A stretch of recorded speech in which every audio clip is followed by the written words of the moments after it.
आप क्या जानते हैं? अरे कोई बड़ा नहीं है, गांधी के बाद एक फिर दूसरा गांधी हमारे आजादी के बाद एक उभर के आया जिसका नाम है अन्ना हजारे। तो अन्ना हजारे तो आप उर्फ नाम जानिए, शॉर्ट यानी फेमस नाम अगर कोई बोलता है तो वो है अन्ना हजारे। देख लीजिए, अन्ना हजारे का पूरा नाम किसान बापट बाबूराव हजारे है। अन्ना हजारे का पूरा नाम। अन्ना हजारे आप जाने होंगे, बहुत ऐसे ऐतिहासिक पुरुष है, इसके बारे में जाने होंगे। इन्हीं का आज पूरा हम हिस्ट्री बताने वाले हैं। यह भारतीय के समाज सेवी व्यक्ति हैं। भारतीय हमारे देश के या गांधीवादी के बाद एक समाज पुरुष आए हैं और यह इनका जन्म 15 जून 1937 में हुआ। 15 जून 1937 में। कभी कभी आप बहुत ऐसा सर्च यूट्यूब पर, गूगल, फेसबुक ये सब पर करते होंगे तो इनका कभी कभी आपको हम दिखाता होगा जन्म 15 जनवरी और 1940 को इनका जन्म दिखाता होगा। 15 जनवरी 1940 को इनका जन्म दिखाता होगा। और ऐसे माने तो 15 जून 1937 है, लेकिन सही अगर मानिए तो 15 जून 1937 ही कहलाता है। यह भिंगा गांव में जन्म लिए थे। भिंगार भी इसको कह सकते हैं आप, भिंगार भी कह सकते हैं। यह अहमनगर महाराष्ट्र में हुआ था। और महाराष्ट्र कहाँ है वो तो आप जानते ही हैं, भारत में एक राज्य है महाराष्ट्र, उसी में यह एक गरीब परिवार में जन्म लिए थे। इनका पिताजी जो थे, इनका पिताजी का भरण पोषण जो हुआ करता था यह एक आयुर्वेदिक कार्य से यानी चिकित्सा से प्रारंभ करते थे। और इनका पिता का नाम है बाबू राव हजार। बाबू राव हजार नामे से लगता है हजार, है ना। और इनका माता जो था लक्ष्मीबाई था। माता के नाम था लक्ष्मीबाई। यह गृहिणी औरत थी, घर परिवार बसाने वाला औरत थी, घर में काम काज करने वाला औरत है। कोई बड़ा ये सर्विस और ड्यूटी नहीं करती थी। यह 4 भाई थे अन्ना हजारे। कभी कभी 5-6 भी दिखाता है, वीडियो में देखिएगा। ऐसे यह 4 भाई थे और 4 भाई में अन्ना हजारे प्रथम थे, बड़े भाई थे। तो आप जानते ही हैं जो बड़े भाई का एकदम कार्य जो होता है ना, वह एकदम मान के चलिए तो सारा उसी पर काम काज रहन सहन सब पड़ जाता है। यहाँ छोटका रहता है या मझला चाहे कोई ऐसा है तो चलो हुआ तो हुआ, नहीं हुआ तो, लेकिन बड़का को सब देखते हुए चलता था। इनका आर्थिक स्थिति घर का था नहीं, भाई बहन कोई पढ़ा लिखा नहीं था। और जहाँ इनका घर था वहाँ भी कोई स्कूल कॉलेज वो नहीं था, कोई पढ़ाई लिखाई होती नहीं थी। बहन थी और भाई में बड़े थे। बहुत टेंशन इनको था, हद से ज्यादा।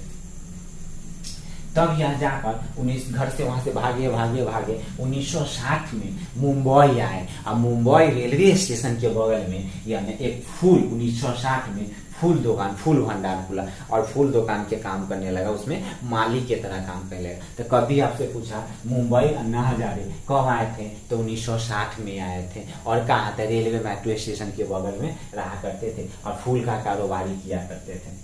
अब हम यहाँ पे आते हैं सन 1942 में। इनका ऐसा समाज सेवा कार्य देखकर हमारे भारत सरकार, जो इकलौता सरकार जानते हैं, अब भारत एक सर्वों का देश है, संस्कारिक सभ्यता देश है। हम ऐसे व्यक्ति भारत में रहकर एक गणमान्य पुरुष बनते हैं। उसी तरह सारे व्यक्ति को इनके तरह रहना चाहिए और सहम पूर्वक काम भी करना चाहिए। लेकिन आजकल के लड़का लड़की को देखिएगा कभी भी, अरे क्या वो गांधीवादी राह पर चलेगा, सब अपने मगन में रहता है। वही बात हो जो संसार में कोई नहीं कर नहीं पाता है। अगर हर एक बात अगर अन्ना हजारे अगर बन जाए तो आज समझिए बहुत बड़ा कोई बन सकता है। लेकिन वैसा निर्धारण पर कोई चल नहीं रहा है।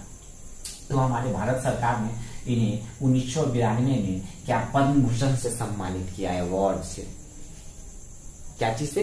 1992 में पद्म भूषण अवार्ड से इनको क्या किया गया? सम्मानित किया गया। और किस क्षेत्र में? तो समाज सेवा क्षेत्र में समाज सेवी व्यक्ति थे, यानी सेकेंड गांधीवादी थे।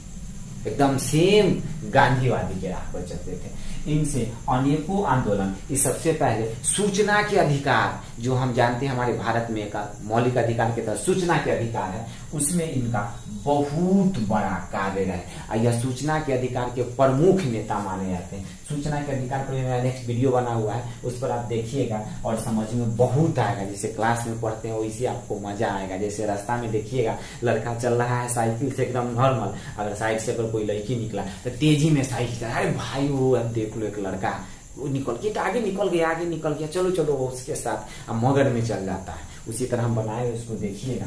और यह आंदोलन के एक महापुरुष रखा था। महाराष्ट्र में सबसे पहले इन्हें क्या, महाराष्ट्र भ्रष्टाचारी विरोधी इन्हें निकाले, इसमें भी बहुत बड़ा काम किया। उस पर हमारे भारत में सबसे अगर अन्ना हजारे का अगर नाम जाना जाता है और फेमस हुए तो लोकपाल विधायक आंदोलन से, जो दिल्ली में और दिल्ली के लाल किला और दिल्ली मैदान में यहाँ पे जाके अनशन शुरू कर दिया। इनका सबसे बड़ा एक मुद्दा था, रहता था हमेशा, कोई भी काम करते थे तो अनशन किया करते थे। अनशन तो जानते ही हैं बहुत बड़ा हमारे भारत का अहम भूमिका मानता था। उसमें भी सूचना का आंदोलन, विरोधी महाराष्ट्र, लोकपाल विधेयक भी इससे ही पूरा जाने। गांधी जी का हमको लगता है भारत में हजारों शिष्य हैं, जिसमें से कोई इकलौता हमारे शिष्य अरविंद केजरीवाल है, जो अभी दिल्ली के मुख्यमंत्री बनते हैं। वो गांधीवादी के तरह रहा करते थे और ये अन्ना हजारे के वो शिष्य हैं, चेला है, मानकर चलिए। इसी तरह ना कुमार विश्वास, किरण बेदी, बहुत ऐसा महान पुरुष महानायक है जो अन्ना हजारे के संस्कार से काम किया करते थे।